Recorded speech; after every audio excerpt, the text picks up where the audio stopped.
Hello everyone, my name is Neil. I'm from Tools Depot Engineering, and today I bring you the Toka Amini.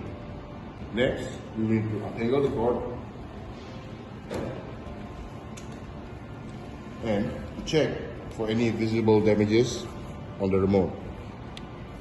And now we need to open up the fuel cap and fill up 4.0 liters of oil through a funnel. Now we need to connect the hoses into the pump and give it a quick pull test. Then at the other end of the hose, we will need to interconnect the hoses together to create a continuous cycle allowing for pre-fill lines. And now we will need to connect the air supply into the pump. And now we will need to turn on the air supply,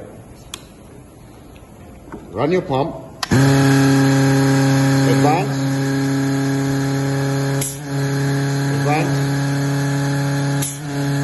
and then turn off your pump. Now we will need to disconnect the hose by twisting and pulling the coupler. So now I'm going to connect the hose to a TU7 by Toka.